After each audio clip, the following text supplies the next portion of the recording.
اللهم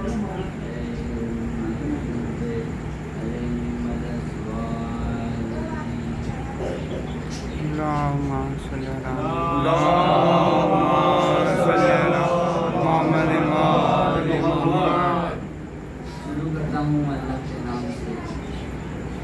قرآن مجید میں جناب داؤد علیہ السلام کے بارے میں ہمیں یہ پتہ چلتا ہے جب جناب داؤد علیہ السلام کو نبوت نہیں ملی تب وہ بھیڑوں کو چرایا کرتے، لیکن جناب داؤد علیہ السلام چرواہے ہونے کے ساتھ ساتھ ایک بہت ہی شجاع اور بہادر آدمی تھے۔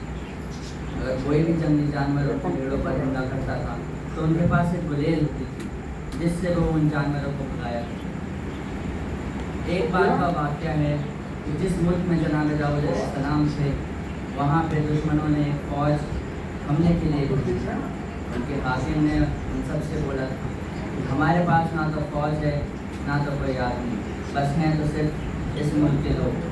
آپ لوگوں کو اپنے ملک کا دفاع کرنا ہوگا۔ تو سارے لوگ اپنے ملک کے دفاع کے لیے حامی کر دیتے ہیں اور جناب داؤد علیہ السلام بھی اس فوج میں شامل ہو جاتے ہیں۔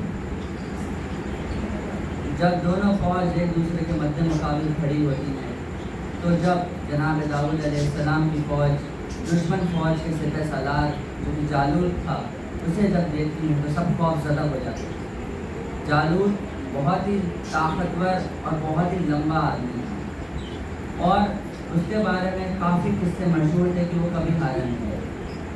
سارے لوگ دیکھ کے اس سے خوف زدہ ہو جاتے ہیں اور لوگ گھبرانے لگتے ہیں۔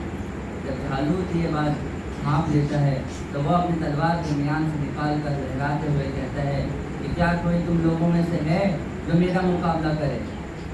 تبھی جناب داؤد علیہ السلام اپنی آواز کو بلند کر کے کہتے ہیں ہاں میں تیرا مقابلہ کروں گا۔ جب جالوت جناب داؤد علیہ السلام کو دیکھتا ہے تو وہ یہ دیکھتا ہے کہ ایک نوجوان ہے جس کے پاس نہ تو کوئی جنگی لباس ہے نہ تو کوئی ہتھیار ہے، بس ہاتھ میں ہے تو بس ایک گلیل۔ وہ جناب داؤد علیہ السلام کا مذاق اڑاتا ہے اور کہتا ہے کہ تو میرا مقابلہ کیسے کر سکتا ہے، نہ تو تیرے پاس کوئی ہتھیار ہے نہ کچھ۔ جناب داؤد علیہ السلام کو غیرت آتی ہے، بس جیسے ہی وہ اس پہ نشانہ سادھتے ہیں اپنی گلیل سے اور جیسے ہی وہ اس گلیل سے پتھر کو چھوڑتے ہیں اور وہ جالوت کے پیشانی پہ جیسے ہی لگتا ہے جالوت خاک پہ گر کے وہیں پہ اس کا انتقال ہو جاتا ہے۔ اللہم صلی علی محمد وآل محمد۔ اللہ نے اپنی خاص باتیں اپنے قریب بندوں سے لوگوں تک پہنچائی ہیں۔ اسی طرح جناب یونس علیہ السلام کو بھی ایک بار اللہ کی طرف سے ایک پیغام آتا ہے کہ ایک نااہل قبیلہ ہے جن کی تمہیں اصلاح کرنی ہوگی۔ تو حضرت یونس علیہ السلام خدا کے پیغام کو سن کر اس قبیلے کی طرف چل پڑتے ہیں۔ جب اس قبیلے میں وہ جا کے دیکھتے ہیں تو وہ دیکھتے ہیں کہ وہ قبیلے کے لوگ سارے گناہ کرتے ہیں جو اللہ کو پسند نہیں، وہ بتوں کی پرستش کرتے ہیں، وہ ایک دوسرے سے لڑتے ہیں اور تفرقہ پیدا کرتے ہیں۔ جناب یونس علیہ السلام ان لوگ کو سمجھاتے ہیں کہ اللہ کو یہ سب پسند نہیں، اللہ چاہتا ہے کہ اس کے مخلوق آپس میں بھائی چارے سے رہیں، اچھے سے رہیں، محبت سے رہیں، لیکن وہ لوگ حضرت یونس علیہ السلام کو ان کی باتوں کو نہیں سنتے اور ان کا مذاق اور توہین اڑاتے ہیں۔ پھر جناب یونس علیہ السلام تمام حجت کر دیتے ہیں اور وہ بنا اللہ کے کسی پیغام اور بنا اللہ کی مرضی سے اس قبیلے کو چھوڑ کے جانے لگتے ہیں، لیکن وہ قبیلے والوں سے یہ کہتے ہیں کہ عنقریب تم پر عذاب الہی مبتلا ہو۔ پھر اس کے ایک دو دن بعد وہ گاؤں کے لوگ دیکھتے ہیں کہ ایک آگ اور بجلی کا بادل ان کی بستی کے اوپر آ گیا ہے۔ وہ لوگ خوفزدہ ہو جاتے ہیں اور افراتفری اس گاؤں میں ہو جاتی ہے۔ وہ سارے لوگ اپنی جان کے لیے ادھر سے ادھر بھاگتے ہیں، لیکن ان میں سے ایک آدمی ہوتا ہے جس نے جناب یونس علیہ السلام کو دعا مانگتے ہوئے دیکھا تھا۔ وہ اپنے ہاتھوں کو بلند کرتے ہوئے اپنے خدا سے دعا مانگتے تھے۔ تو وہ سب سے کہتا ہے کہ اے لوگوں، میں نے یونس کو دیکھا تھا کہ وہ اپنے خدا سے اپنے ہاتھوں کو بلند کر کے دعا مانگتا تھا، شاید یونس کا خدا ہمیں معاف کر دے اور شاید وہ اس عذاب سے ہمیں بچا دے۔ تو سارے لوگ اس کی بات میں آ کر اللہ سے دعا مانگتے ہیں کہ ہمیں اس عذاب سے بچا لے۔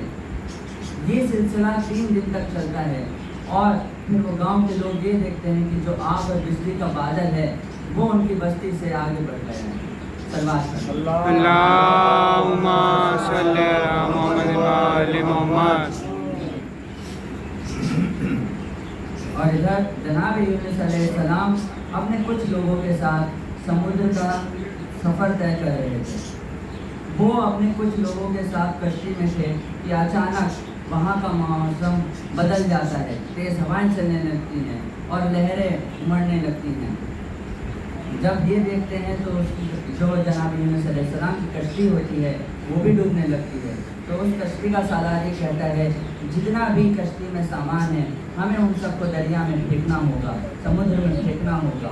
جب وہ سارا سامان پھینک دیتے ہیں لیکن پھر بھی کشتی ڈوب رہی ہوتی ہے تو سالار کہتا ہے کہ اب ہم میں سے کسی ایک کو کودنا ہوگا، نہیں تو ہم سب لوگ یہیں پہ ختم ہو جائیں گے. تو سالار کہتا ہے کہ ہم قرآن اندازی سے یہ فیصلہ کریں گے کہ کون سمندر میں کودے گا. جب پہلی مرتبہ قرآن اندازی ہوتی ہے تو جناب یونس علیہ السلام کا نام آتا ہے، لیکن وہ لوگ کہتے ہیں کہ یہ تو خدا کا پیغمبر ہے، خدا کا نبی ہے، اسے ہم کیسے سمندر کے حوالے کر دیں. پھر جب دوسری بار قرآن اندازی کرتے ہیں تو بھی جناب یونس علیہ السلام کا نام آتا ہے. پھر جب تیسری مرتبہ بھی وہ قرآن اندازی کرتے ہیں تب بھی جناب یونس علیہ السلام کا نام آتا ہے.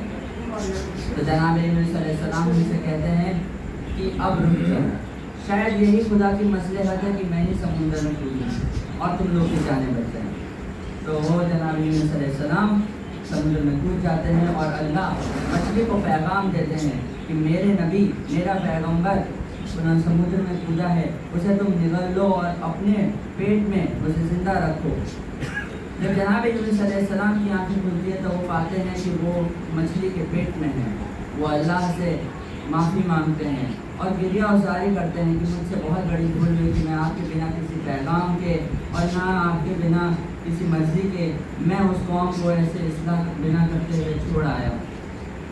لیکن اللہ کی طرف سے ان کے لیے کوئی پیغام نہیں آتا ہے. پھر آخر میں جناب یونس علیہ السلام اللہ کو اس چیز کا واسطہ دیتے ہیں جو اللہ کے بہت قریب ہے.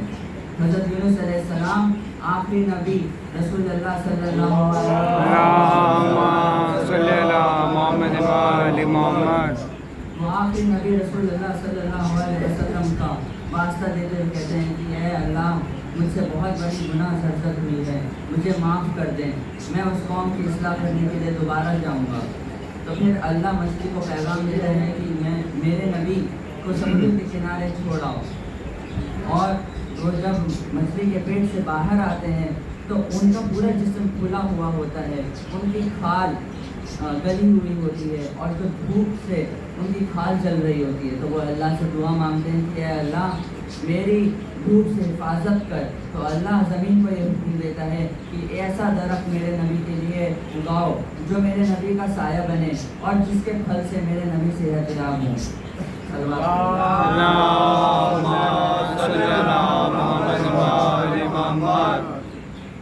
ایسی ہی دعا جناب علی ابن ابی طالب نے بھی پروردگار سے ایک ایسے بیٹے کے لیے کی تھی کہ جو کربلا میں ان کی نمائندگی کرے.